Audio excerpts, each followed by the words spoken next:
You are a teacher trainer, English teacher, materials writer, all that. Yep. But that's ironically not what I want to talk to you about today.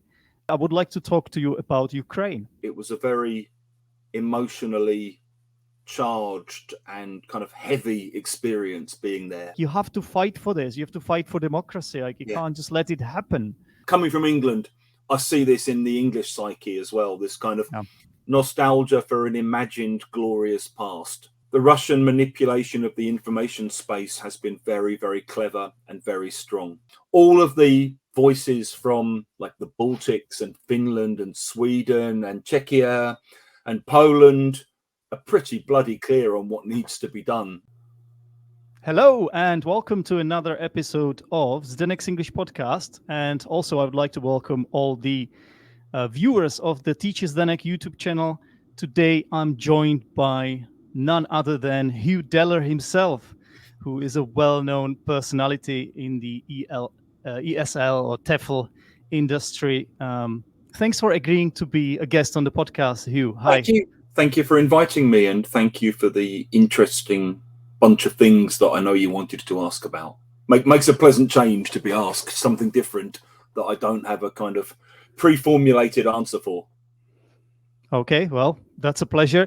But do you mind if I introduce you to my audience quickly?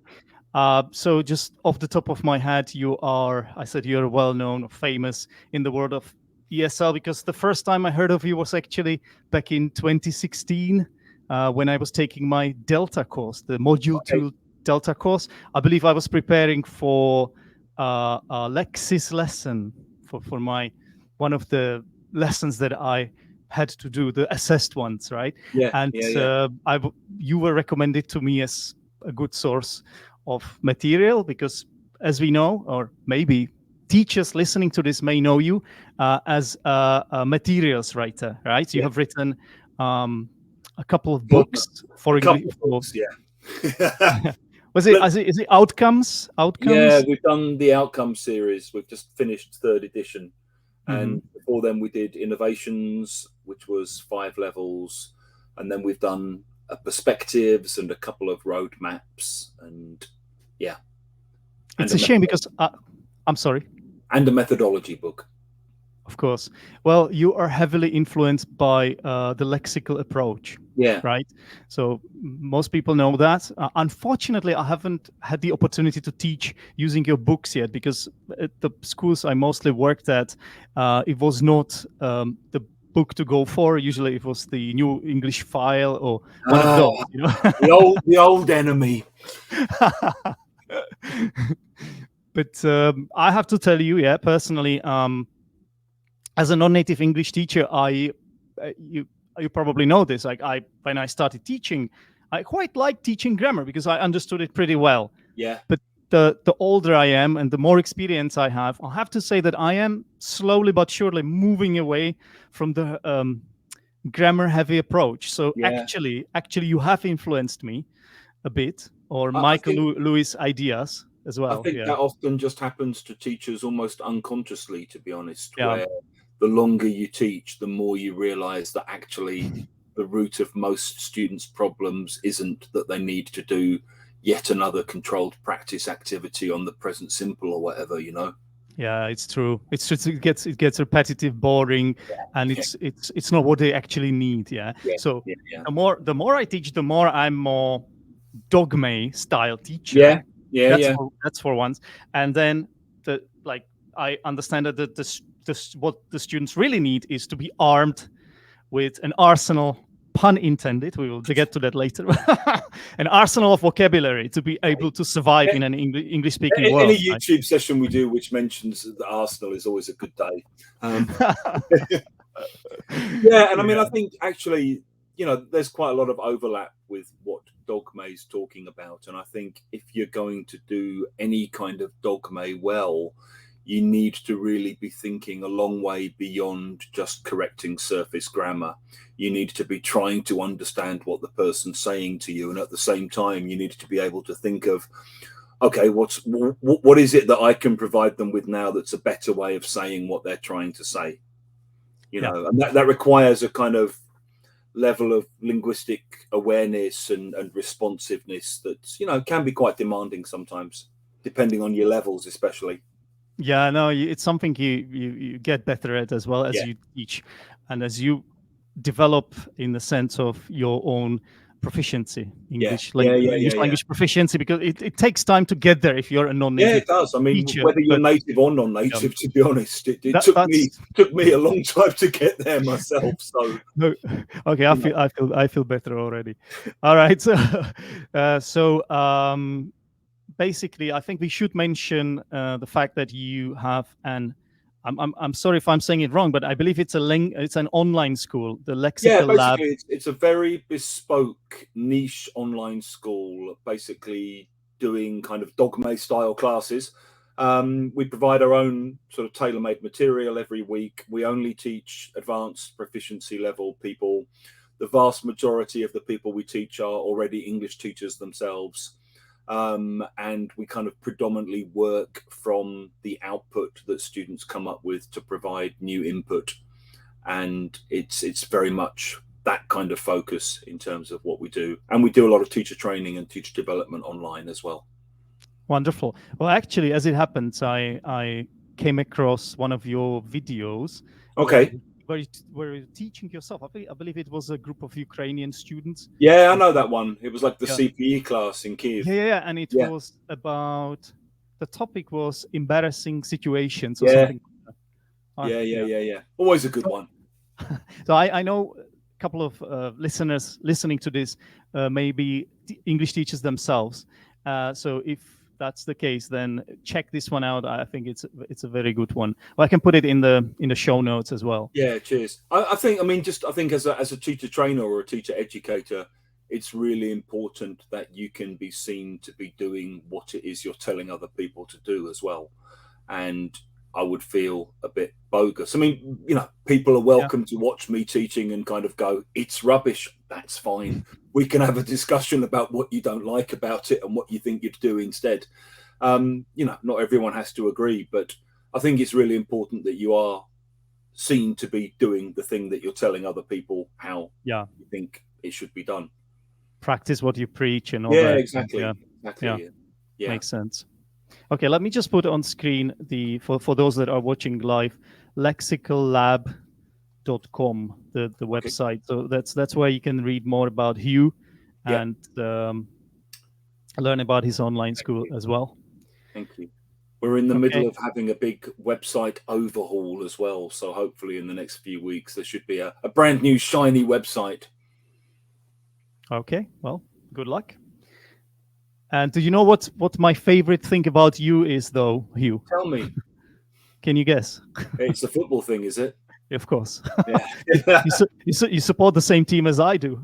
Yeah. Where does your Arsenal connection come from? Tomas Rosicki, because I'm from the Czech Republic. So I used to live in the UK. Mozart. Yeah, that's true. The little Mozart. I used to live in the UK back in 2005 and 2006. And I was there. That's true. I can't remember exactly when he joined, but I think that was his early years at Arsenal. And you know, this is what happens. Basically, you sort of fall in love with the club as a result of you supporting that player that comes from your own country. Yeah. It's the classic story. You chose well. Yeah, although there were some very good years, let's say, but now it's all looking up. Very interesting at the moment. Yeah. Let's not jinx it because there's still a long way to go. Yeah. Okay, but Hugh, so I've talked about you being I mean, you're a teacher trainer, English teacher, materials writer, all that. Yep. But that's ironically not what I want to talk to you about today. Basically, I would like to talk to you about Ukraine. Okay. Because I've been following you for a while. I think I've been one of your Facebook friends, and I've noticed that you've been sort of monitoring the war and what's been going on.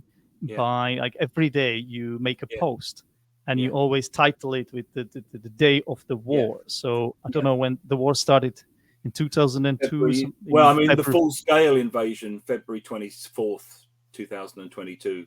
But I mean, as Ukrainians will tell you, it's been going on for 10 years. You mean the annexation of Crimea? Yeah. But the actual the invasion, the latest 24th. Invasion, February 24th. Yeah. And so did you start making those pretty much posts? Almost immediately afterwards? Yeah. Mm-hmm. Yeah. So what are those posts about? How would you sum them up then?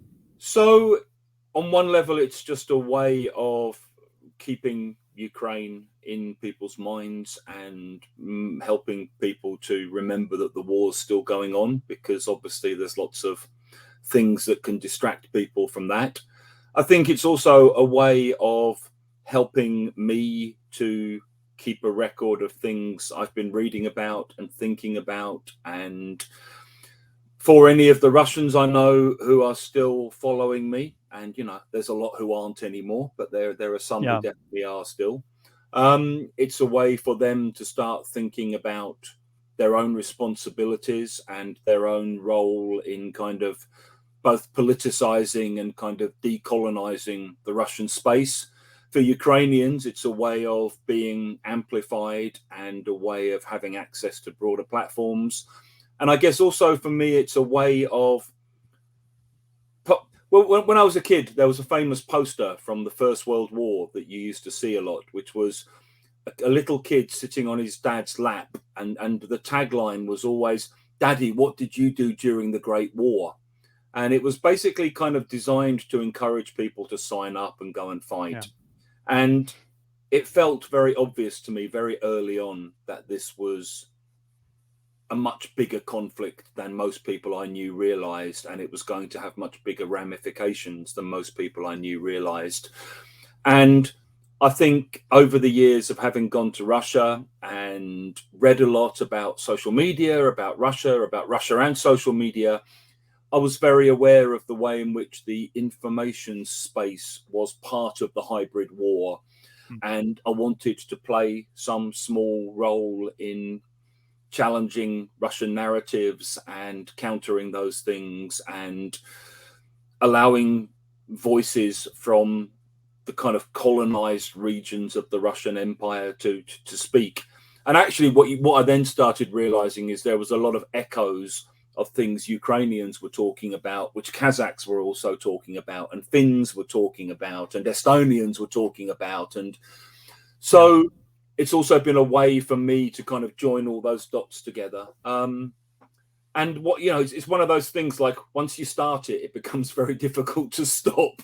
It's like, it has a kind of momentum of its own. And I just feel like, okay, I have to do this every day now. But it's quite impressive because it's usually very long posts. Yeah. I can't say I've read them all, but no. I don't expect everyone to read them all or anything. But when I dip in and out. But when I do end up reading them, it strikes me in a sense of, it makes me think like how long it must have taken you to even write that. It must be at least 1 hour or something, right? Or half an hour a day. Half an hour a day. Yeah. Right? Yeah. Yeah. And then on Instagram, I do 2 posts a week as well. Just Tuesdays and Thursdays are like, reports from the war day, basically. Yeah. Well, this also proves that you must really feel very strongly about this war. And yeah, I do. I guess that's where we have an overlap. Obviously, me on much lower scale, but I still feel like that's why I'm doing this on the Next English podcast, because I feel like I want to talk about this. Yeah. And I, like you, I know some of the listeners, former listeners, have left me.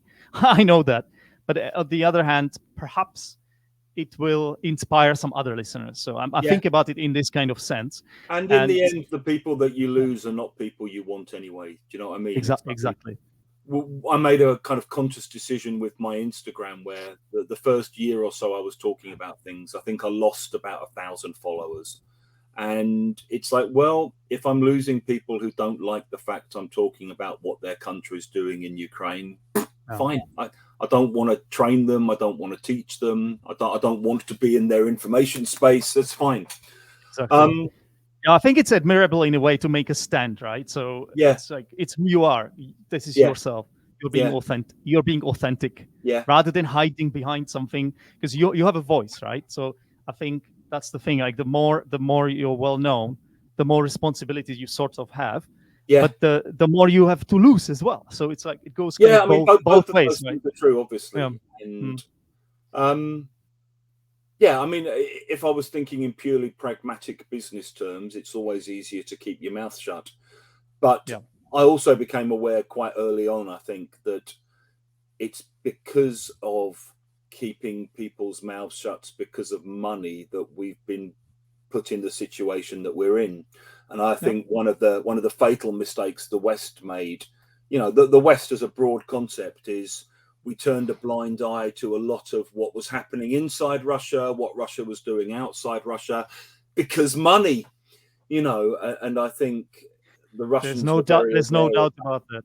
You know, so many Russian oligarchs in the West, and washing all their money and laundering it all and tying it into their energy. Roman Abramovich and all these people. Indeed, you know, as if you needed another reason to hate Chelsea. Yeah. And so again, it's like I didn't want to feel tainted by that, in a sense. And I think also for me, I spent 20 years going backwards and forwards to Russia and know the country very well, and I've traveled very widely in the country, and I kind of felt like I had a moral responsibility to talk about it because of the fact I've been there so much. And I think I had a kind of retrospective guilt about the fact that I wasn't aware quickly enough of where things were headed. And I think, I mean, I know a lot of Ukrainian friends I talk to. A lot of people weren't after aware. February 24th, it was suddenly like the scales drop from your eyes, and suddenly you see things very clearly, and you're like, this is where we are, and this is where all of that was leading. And you start to kind of unravel the path that led you there, and you realize your own complicity in the creation of that path, and you try to do something to rectify that. Well, personally, I was teaching at a school in the Czech Republic where we were preparing students, mostly Russian-speaking students, to study at Czech universities. And I was working at this school for about 7 years. So that was before the war, and I wouldn't have ever guessed what was going on. I think even the students themselves had no idea. I had students who would, you know, when there was it in the COVID time? Yeah, when COVID happened, the war wasn't there yet, right? Yeah. So I remember teaching the good years. Right.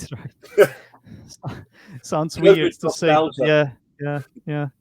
But basically, what happened was that I was teaching an online lesson, on Zoom, and I had some students signing in with the Putin avatar. And at the time, I was like, I don't like it, right? I didn't like it, but I let it happen, right? So I was like, I don't really like it. I'm like, do you have to have that? Like, I made a comment about it, but those students also happened to be the most misbehaving students by coincidence. But the thing is, like, if it happened today, like, I would have responded in a completely different way. I would have given in my notice, you know. You know what I mean. So nobody realized, I guess, what was going on back then. But there's no doubt who the aggressor is. You know, for me, the Ukrainians are just defending themselves. It's the most crystal clear situation in my lifetime, essentially. And I think also the stakes are very, very obvious, and the consequences of the aggression are very, very obvious. And it seems to me that in the West, we're still not quite at a point where collectively we understand that. You know, I think there's a lot of people who have this kind of belief about, well, if we just force Ukraine to sacrifice 40% of its country, the problems will go away and we'll go back to everything being normal. You know, not a chance. It's not going to happen. It's not just that. I see people who genuinely think that Russia isn't the perpetrator, the aggressor. Yeah, right. You have countries.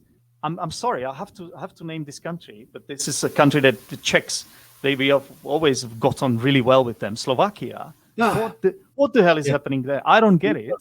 FICO, yeah. It's such a high number of people.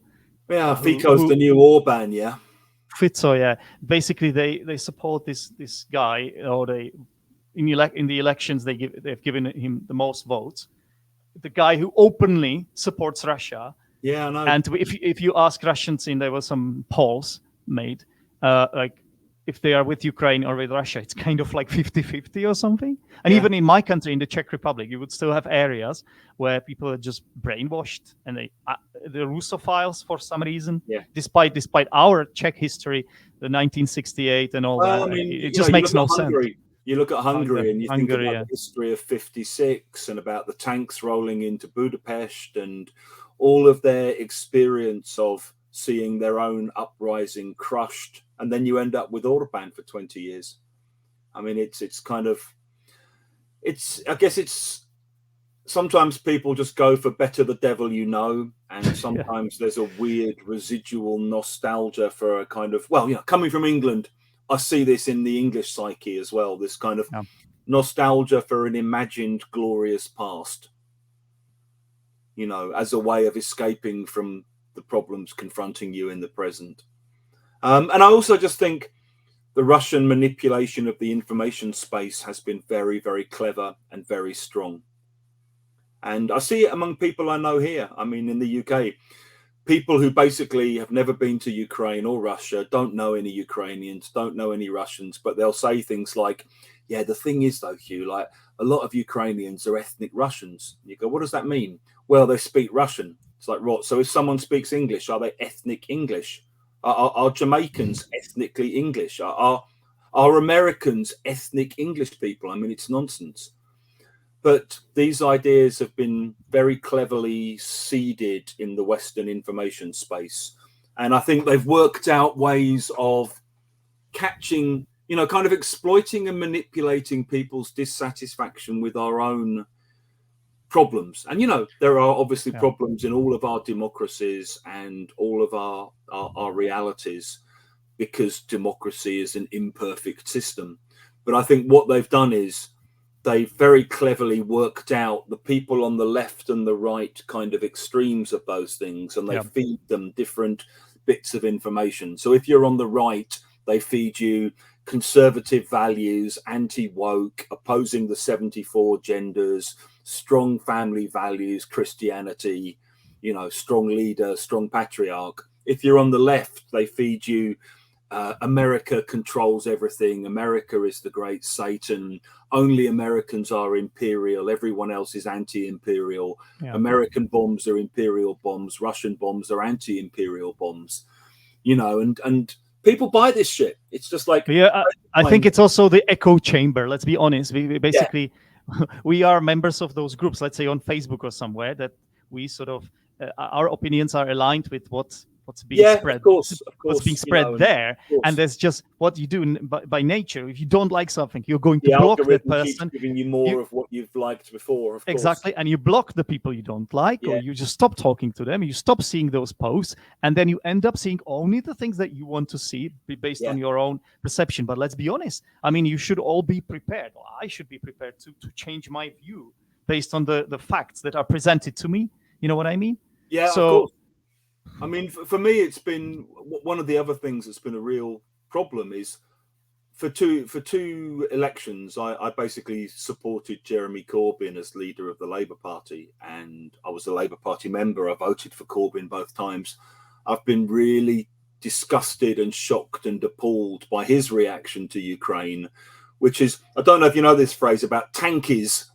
Tankies are like the hard left who, when the tanks rolled into Budapest, sort of sided with the Soviets, and so it's like, that they can excuse any form of tanks if they're Russian.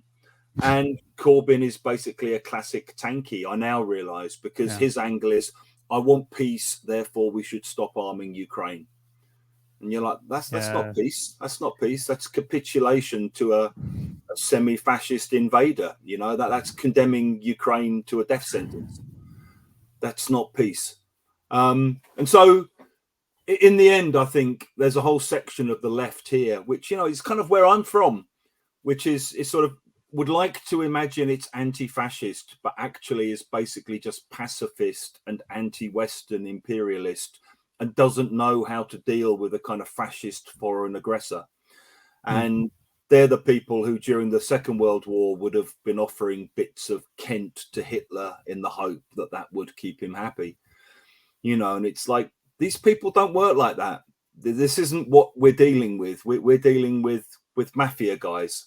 Yeah. You know, the only thing mafia guys understand is like a bullet through the head. It's just threats, maybe threats, possibly, things like that. Yeah, and you know, anytime you kind of go, oh, but they've got nuclear weapons, they just we're basically too weak for them. Keep saying this. We're basically too weak for them, right? Yeah. Because democracy is a weak system. It is, and I think the Russians are very clever at understanding that, and that the wheels roll slowly in Western democracies, and even just trying to increase military production takes time, and trying to persuade your population that it's necessary to do this takes time. Over there, you know, Putin can just basically say this year we're spending 30% of the annual budget on weapons, and you lot over there go off and fight, and it will happen. And we're up against that. And so I think we're currently at the stage where we're panicking and realizing that we're having to really increase our situation. And then also you've got America. You know, America for so long a sort of reliable ally, suddenly acting like a kind of basket case about to collapse into its own kind of civil war, and not reliable at all. And I think for most of Europe now, we're looking at this situation where we could be abandoned by a Trump America.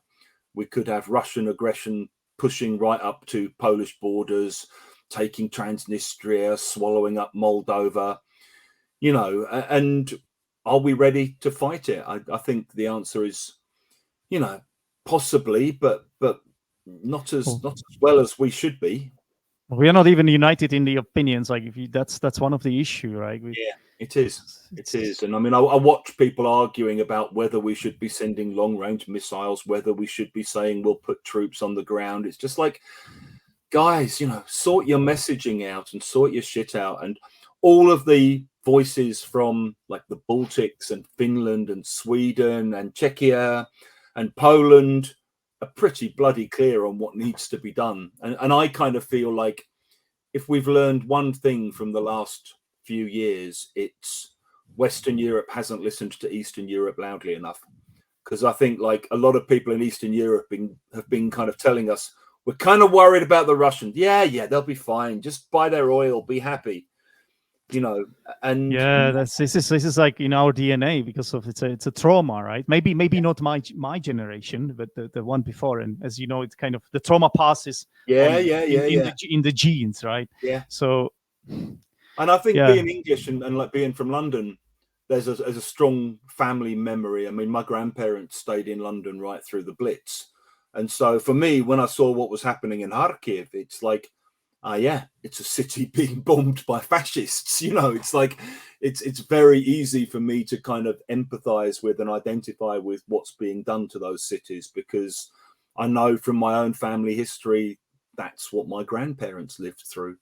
Yeah, well, you're a unique case in this. And one of the things you did recently was that you actually went, it like a few days ago that you came back, literally came back from Ukraine, right? You were teaching there.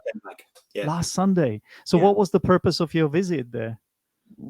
2 or 3-fold. So I was invited by TESOL Ukraine to do a training course, and I kind of ummed and ahed about it, and I thought, I don't know.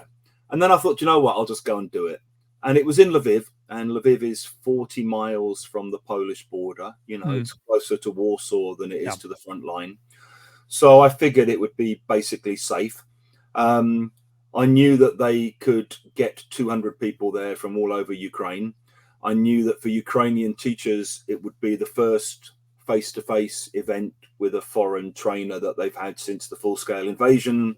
So it's a good kind of chance to show some solidarity, to provide them with an experience to network, to talk about teaching. And I also knew that we'd be able to do it as a fundraiser for the Ukrainian armed forces. And so on all of those levels, it was just something I wanted to do. And I've got a lot of friends there that I haven't seen for ages, and students there. And I just, you know, I wanted to kind of just be able to meet people. And I'm very, very glad I did it. But it was a very emotionally charged and kind of heavy experience being there. And it's weird because, I mean, like, if you're in Lviv, on the surface, you don't notice the war, you know, like the center of Lviv hasn't been shelled. The buildings are all intact. It's beautiful, the center of Lviv. But when you start looking closer, the war's everywhere, you know. So there are shelters in all of the buildings you go in. As soon as you get in the country, you're told to download the air raid alert app. You see people jogging with prosthetic limbs. You know, you see groups of kids in the main square, and 2 or 3 of them will be in camouflage and they're going off to serve.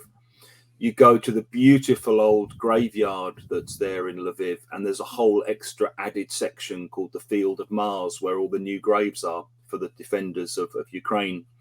And, you know, it's with flags on all the graves and people crying at the gravesides. And then you start talking to teachers, and you realize what teachers are going through and have been through, and how many people have lost people.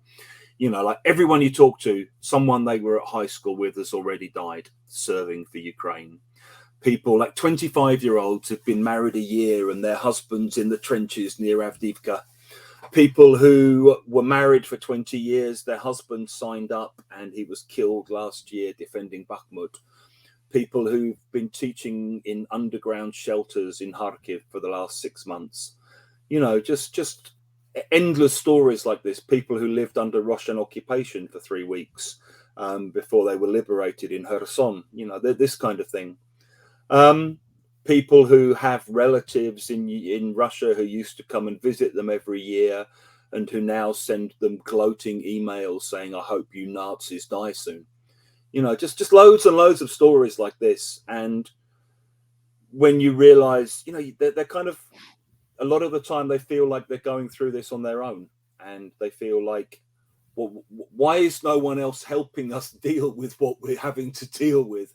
And of course, you know, other countries are helping and weapons are being provided. And I know there's all kinds of behind the scenes training and all of that going on, but it could have been sorted out much quicker, much earlier on, had we taken more decisive action and gone in stronger, I think.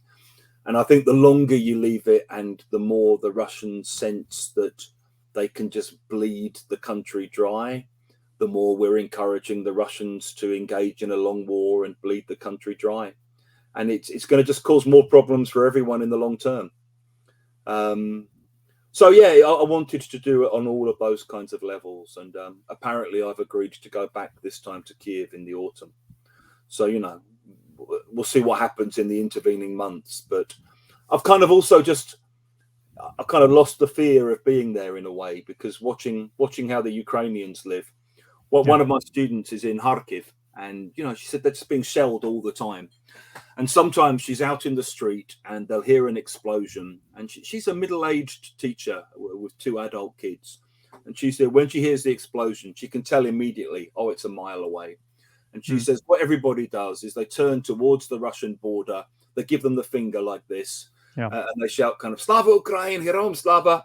And then they just go on with their shopping, you know. And it's like, it must be such a numbing. It's like it numbs you down, right? Or what's the expression?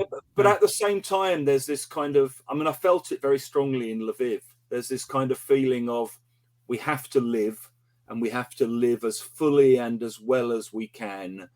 And we understand the price of our freedom, and we will resist, and we will remain defiant, and we will remain independent. And you really feel that very strongly. The first day I was there, I went down to the main square, and there was a kind of 16-year-old kid singing the Ukrainian national anthem, and everyone was standing there just singing and crying. And at the end, they do all the chanting. And you just look at this and you think, you know, they're never going to give in, these people. They're not going to just roll over and say, oh, go on, we are Russian, really brotherly people. It's such an insane idea. that they're ever going to want to compromise or be colonized again. They have their own language. They have their own language, like their own culture, their own identity. Like what?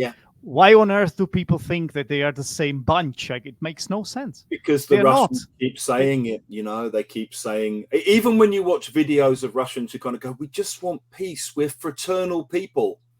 And it's like, you must have a very weird relationship with your brother. You know, this is all I can say. If this is your idea of fraternal people, you know, what, you're going to kill them into loving you. How's it going to work, this fraternal relationship of yours? And it's scary to see how brainwashed a lot of Russians are. Even people I know who've left are still kind of exactly.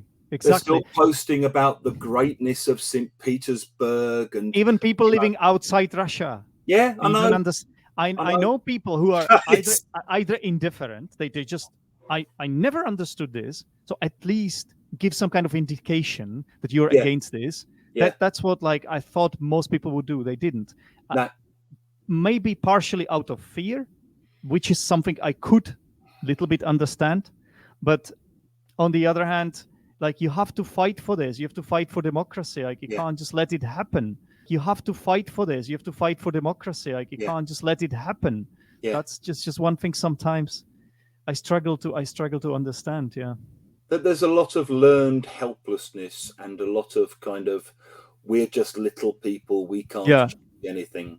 And I mean, for me, that the one thing that you really feel strongly in Ukraine is Ukrainians understand the importance of individual agency. And, you know, if lots of people do little things together, it will make a big change. And you're not helpless. History is made by small people, not by big people. You know, collectively we organize and we fight. And that's very deep in the culture there, I think, and in the society. And I mean, you know, when you start to understand the history a bit more, you realize, well, the Russians have been kept down much more thoroughly for a longer period of time. And the Ukrainians have had the kind of, you know, the Cossack hetmanate, and they've always had this kind of tradition of sort of semi-democratic kind of self-organizing, you know, village anarchists almost, you know. And they've always had this tradition of resisting. You know, what one of my friends said the other day, like when I was there in Lviv, the way Ukrainians see it is the Maidan is never finished. You know, that basically we had the 2014 Maidan to kick out Yanukovych. Once the war's over, if we feel that our politicians aren't doing their job, we'll go back out into the Maidan and we'll let them know. And that's really inspiring for me, because I think, you know, I see it in England, a kind of an erosion of trust in democracy. And not only in England, it's happening all over the place. People not knowing what to do with that lack of trust. And rather than trying to engage democratically and replenish the institutions that nourish us, people turn to conspiracy theories or they believe liars. Outright liars. It's Yeah. been proven that these people lie. Without naming anyone, like we all know who they are. The John Johnsons and the Trumps and all these. You can see the truth, and you still choose. You choose to go against it. Like that makes absolutely no sense to me. Now, me neither. You know, I guess there's a kind of emotional appeal that draws people in, and they're very clever at manipulating people's emotions in that respect. I mean, mercifully, generally, certainly in Johnson's case, they get found out, and, you know, people see through it eventually. And luckily, the institutions that they're trying to subvert are still strong enough to resist them. You know, that's but there's always a cost. There's always a cost to it. Yeah. You know. Yeah. Anyway, this must have been a really humbling experience for you, Hugh. Yeah, it was. I was watching some of the videos that you made as a response to me kind of just crying in front of crying, but like being very emotional about it. Like those are one of the best videos, because it shows the genuinity of your message, right? So it gives it a real sort of value. And Yeah, a couple more questions. I wanted to ask you about, well, we are both football fans, and I Yeah, often hear this message from a lot of other football fans who keep saying, hey, don't mix up football and politics. But for me, like, how can you not? Like, that if there is a banner, we stand with Ukraine or something, yeah, or they put a little flag, Ukrainian flag, next to the, at the top of the broadcast. yeah. They put it there next to the Yeah. teams. I see no problem with that. Well, Well, why do you think? it's Uh, delusional to pretend that somehow sport exists outside of the rest of the world. I mean, one of the things that the Putin regime, same as the Nazi regime in Germany, has been very good at doing is using sports and sports washing as a way of legitimizing its own regime. So I think, one of the huge mistakes we made in the West was letting Russia carry on with the World Cup in 2018 oh, and sort of allowing it to legitimize itself and look like a normal country and host all these people and sort of go, look at us, we're a lovely place, people love us. Even now, I mean, there are loads and loads of athletes who compete or used to compete on the international stage who have made pro-Putin statements, who have been seen at parties with Putin. There was a big thing recently of a whole load of international skiers forming a Z on a snow yeah, slope. I've seen Um, that. Yeah, like the cross country skiers. Yeah, the I think. weightlifting kid who had the Z on his shirt, Yeah, and all of these people, even if that's not the case, if you're Ukrainian, your sports centers are being targeted, they're being bombed, your athletes are being killed because they're having to resist the invaders. Whole football teams like Mariupol and Shakhtar Donetsk are being forced out of the cities where their fan bases are and where their grounds are. So how is sport not political? I mean, when yeah, you've got one country killing the other country's athletes and blowing up its football pitches and its tennis courts and forcing its athletes to become refugees, to then say, yes, but please now allow our players to join your sports competitions because they're non-political. I mean, yeah. it's just nonsensical. And you Another. also know that, if Russian athletes or Belarusian athletes are allowed to perform in the Olympics and they do well, they will be used as propaganda by the system. There is no way they won't be. Sports washing, as you said. Yeah, exactly. But another sort of view I hear a lot is that, well, aren't you being a hypocrite then with the Ukrainian stuff? Why don't you care about what's happening? I don't know, in the Middle East, or Yeah, and then there was a Qatar World Cup as well, which was yeah, obviously yeah. I again mean, another case of sports washing in a yeah, different way. And yeah, then you have stuff happening in China with Taiwan, yeah, and like there are a lot of conflicts in the world. So why is it Ukraine? I hear this a lot, yeah, especially from the Muslim world, and yeah. they will point out like, why should I subscribe to this if And you I don't care understand about that. what's happening in my exactly. So I understand that. for example, Hugh, I'm sorry, but I cannot help being a little bit a hypocrite, and I admit it. And I don't think because the thing is, this Ukrainian stuff, it's happening near the borders of the Yeah, Czech Republic. And yeah, we've got a history with them. yeah. And I know there's other stuff happening in the world, but I just don't feel as strongly about it as I do about Yeah. this. So it's hard So to, yeah. I think there's 3 or 4 things to say about that. I think one is that this kind of but what about kind of whataboutery or whataboutism, it's an old Soviet technique used to deflect attention away from what it is you're trying to discuss. And it's clever because if you kind of go, what Russia's doing in Ukraine is terrible, people go, yeah, but what about Iraq? And then before you know it, you end up talking about Britain's invasion of Iraq, which I completely opposed, for the record. And what you're not doing is talking about Russia's invasion of Ukraine that's happening in the here and now. So on one level, that's just a useful deflection technique. Okay. I think the second thing to say is we're all limited by our own experiences, knowledges, understandings, and Yeah. geographies of the world. And none of us have sufficient emotional bandwidth to process everything. Okay. My brother's been involved in Palestinian rights for years and years and years and years and years. And what's happening in Gaza and what's being done to Palestinian civilians is clearly horrific. At the same time, for me, I feel that the reason I talk about Ukraine and talk about what's happening is because I've spent a lot of time in those countries and I know loads of people in those countries. I do know a few teachers from Gaza who've been forced out. I know a teacher who's been killed there. I also know teachers in Israel who were kind of, terrified after October the 7th and all of that.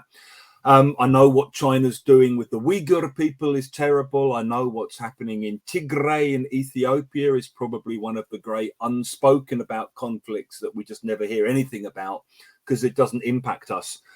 And I think it's fine to be mostly involved in the things that are closest to you.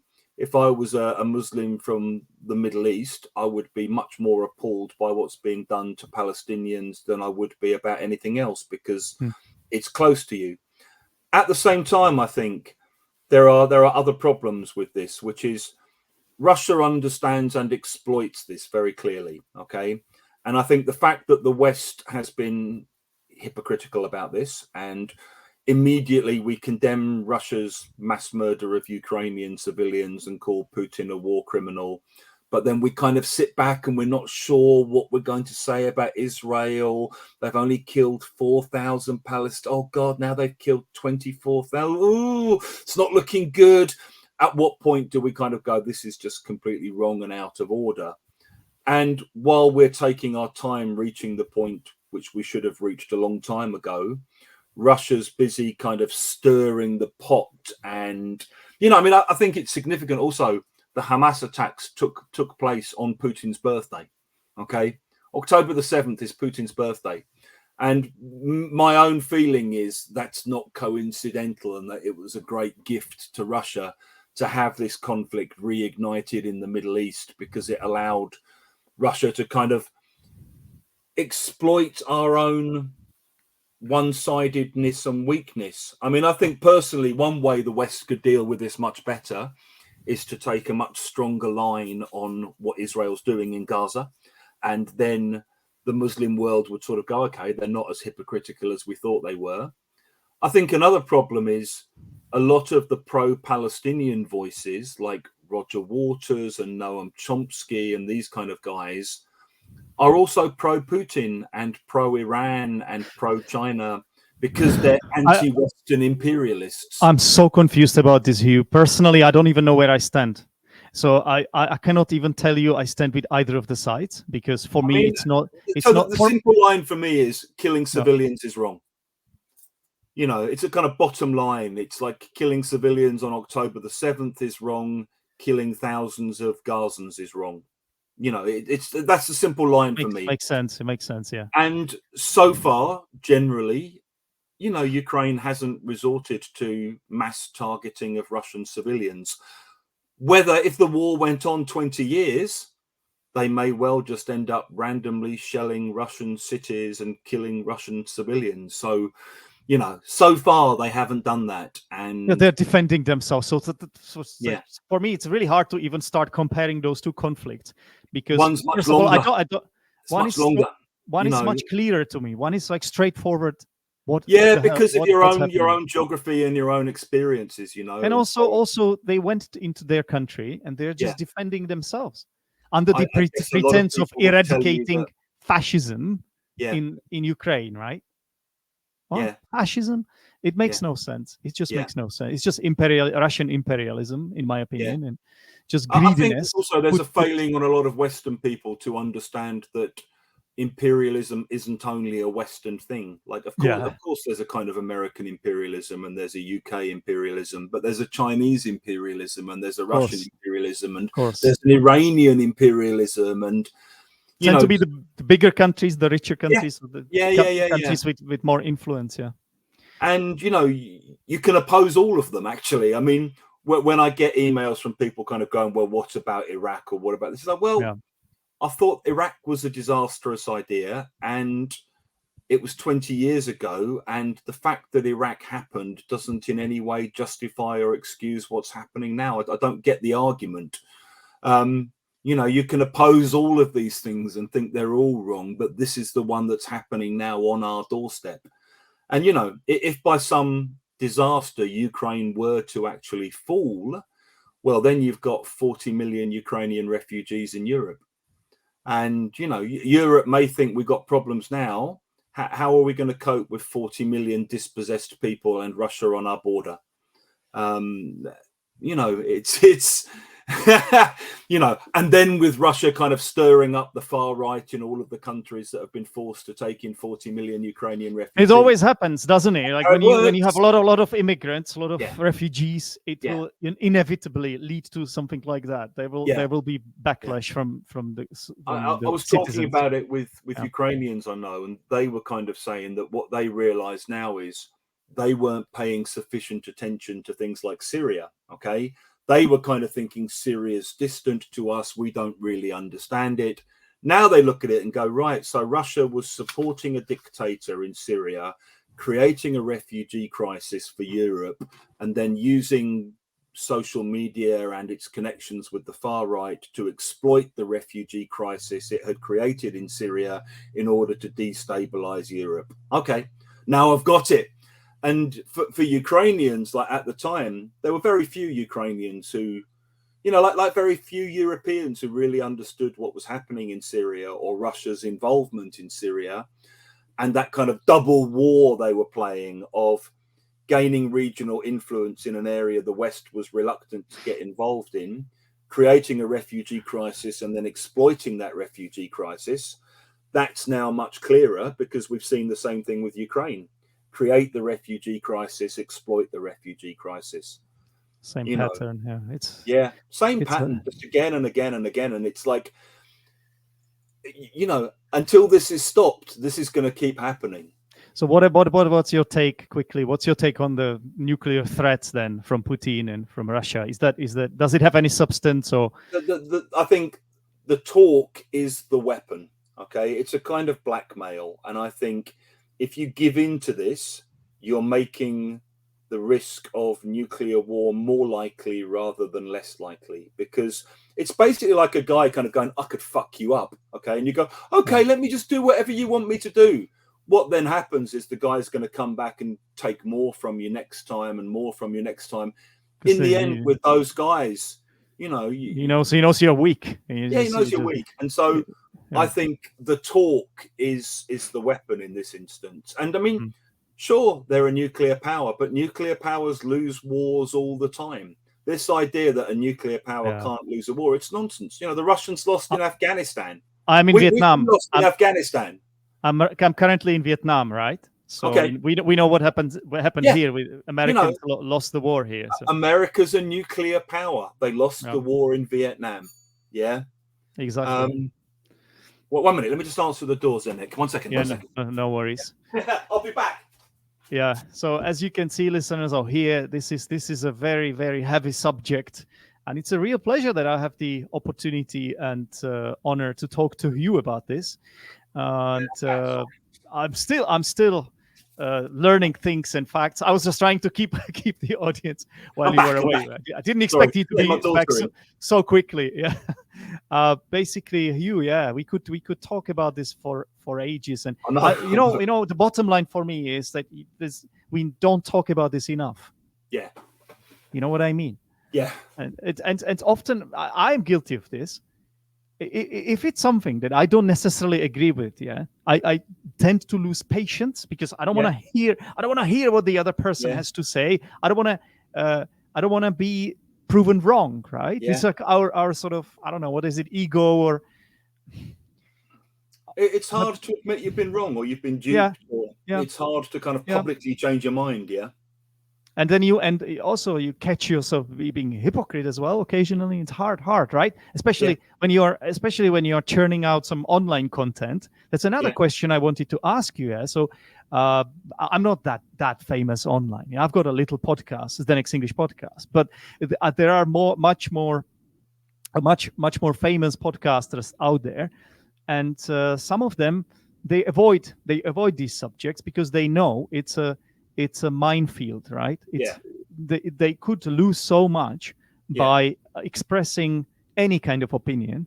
Yeah. And I sort of understand them. But on the other hand, sometimes I question it too, because I wonder if it's not their responsibility to say something. I honestly don't know, because I believe it could be both. I don't know where to stand on this. What do Yeah. you think, Hugh? So I think silence is a form of complicity. And I think looking at what's happening in Russia, whatever you think of the justifications for people staying silent, in the end, the silence becomes a form of complicity because it allows the system to continue as it is. And I think people who choose not to speak about things that they have opinions about because they're worried it may damage them economically, or some people may get upset by what they say, it's a form of cowardice and it's a form of complicity in the end. And as far as possible, you should try to avoid being complicit in things that you care about. But what if it's, just to play devil's advocate? So what if it's your business, like, so what if your business is entirely based on this? You have, let's say, you have listeners or viewers from Russia, from Russian speaking countries, or let's say from the Middle East, and whatever you say, whichever side, so you could have a balanced argument. Like, from my experience though, even presenting a balanced argument, looking at it from all sides, you end up upsetting everyone. You're like, you can never win this, basically, so I sort of understand this in a way as well, because it's almost like no matter what you say, you're gonna mess up. You can't get this possibly right. But then what you are saying as well makes sense to me, because if you're silent, like, you let it all happen, you let it all play out, right? So it's such a mess. Yeah, for me, it's such a conundrum, or what's the word is. No, it is. And I think in a way, what you have to do is you have to be available to model the kinds of conversations and respectful disagreements and exchanges of experiences that you want to see. I mean, we have this ongoing argument with our school, our online school, because we still get some Russians booking with us. And my general hope, we often talk about, should we just ban people on the basis of nationality? No, that's not a good road to go down. Some of the classes I teach, I have Ukrainians and Russians in there, and they get on really well. And you can see that the Russian students are basically kind of simpatico and kind of, carry themselves in a way which is respectful to and understanding of the trauma of the Ukrainian students. Every now and then there'll be little weird moments where you're teaching someone who kind of goes, we don't have homophobia in Russia. And you're like, seriously, this is serious. Woo! Okay. Saying this to a Ukrainian, basically, or to a gay Belarusian who's had to flee Belarus and is now living in Poland. And in those situations, I guess, in a way, it's easier just to kind of go, you get out of my class and don't come back to my school. At the same time, I think in teaching, as in any kind of public space like this, it's better to be try to be the best human you can, and to explain why you think personally that's wrong, and give examples of why you think it's wrong, and allow that other person space to come back at you, and at least make your own position and beliefs clear, so that you don't feel that you've sat there nodding whilst someone says something that you find really problematic. And in the end, you may or may not change that person's mind immediately, but you're planting seeds. And I mean, I've seen it myself when I'm teaching. Years ago, I had a young Saudi lad in my class. I can't even remember why he suddenly said it, but he basically said, I don't like the gays, they should die. And it was like, that's a lovely thing to say, mate, because, that's quite a few of my friends you're wishing death to. You probably didn't realize it when you said it, but I've got gay friends. The gays. So, I'm familiar with some of them, yes. Why are they like this? I'm guessing you think you're straight. Of course. Why are you straight? Because I like women. Right, gay people are gay because they like men. That's how it works, mate. It's just the way it is. So you're welcome to wish friends of mine dead if you want, but just think about how that's supposed to make me feel. and you don't know the sexuality of everyone you're in the room with. Okay, so maybe people in the room have got gay brothers, gay sisters, gay friends, and you've just wished them dead. So that's fine if that's what you really think. If not, maybe you want to think about the choice of words you use. And at the end, this guy actually came up and basically said, look, I'm really sorry. I realized now it was a stupid thing to say. You know, I've never been challenged on saying those kinds of things before, so I just kind of thought it was all right. And it's like, well, it's not all right, you know. And what you realize is that a lot of the time, change only happens because of conversations that you're brave enough to have. Yeah, but you also have to do it in a way. In my opinion, this is the hard part. Yeah, it can really, you can feel attacked personally, right? As you said, you may really have even like a gay brother or something like that. Yeah. Gay yourself, and then how do you do it without losing it, right? Because I know. Sometimes really hard, because this and sometimes I can't. I mean, sometimes it's so personal to you, right? Yeah, exactly. But this is the only way to make it happen. The only way to make any kind of impact on that person's opinion is by doing it in a respectful way.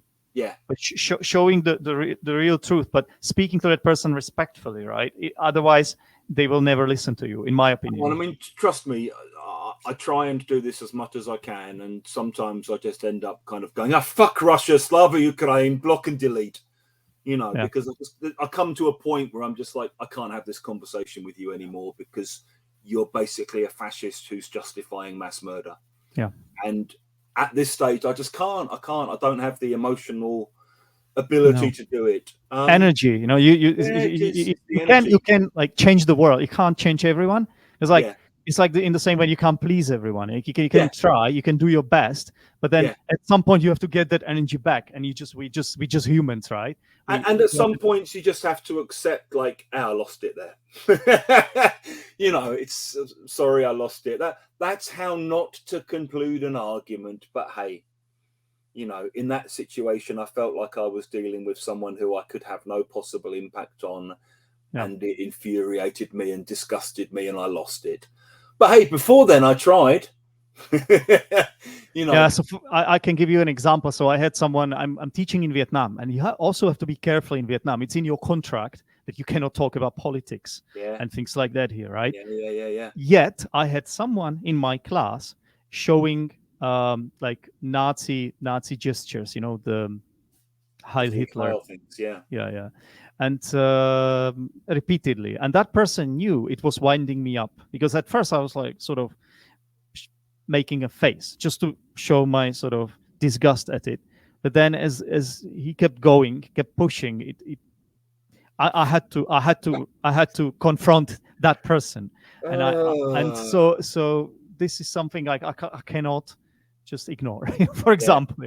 Yeah. And I don't think you should. You know, I don't think we should be, as teachers, I don't think we should be asked to. It's different from saying go in and impose your opinion on people. To say, no, I wouldn't. I respect the culture. To deal with situations in class where people make really offensive comments. So not being political means when someone else is political, I don't react to it. Well, that doesn't make any sense to me. You know, I mean, that's another form of politics. So that's basically the politics of appeasement and complicity in what that person's saying or doing. Yeah, I think it should be about like whether once it start hurting you in some way, right? Yeah. That's the crossed line for me. Essentially. Yeah. And I think in that situation, it's fine to kind of go, look, I realize you'll probably think you're being very funny and that you can see it's getting reaction from me. But do you understand why this is offensive to people from Western Europe? Because do you actually understand what the Nazis did? Do you understand what Heil Hitler means? I mean, you know, I did talk about that. And you have to have that conversation in the end. And, you know, maybe they're still an asshole after that and they're still doing Heil Hitlers, in which case, I don't know how you then proceed with that within your institution. They don't. For some reason I succeeded, but like sometimes this is what we have to go through as teachers as well. Yeah. And it's not always this is a teenager, but it's not always teenagers. You would be surprised. Yeah. It could be adults with their views, as for example you you pointed out.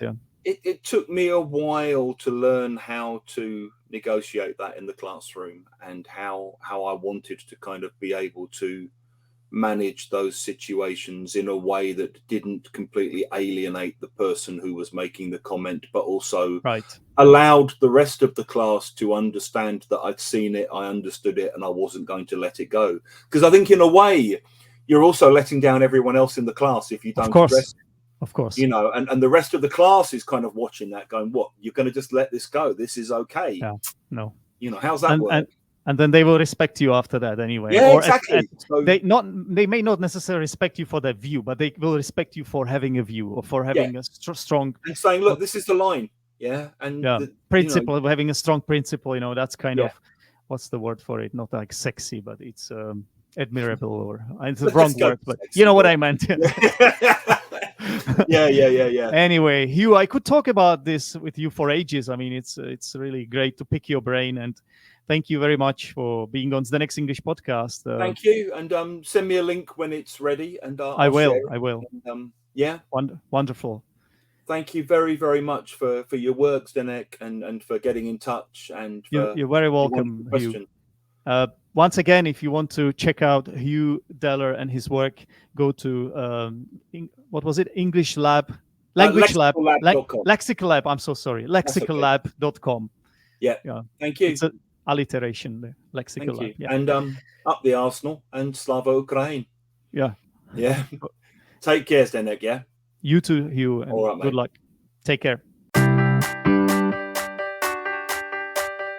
Hi, my name is Oriana and I am from Poland. I like the Achievers Chamber because it's a place where I can learn English in an enjoyable way without getting bored.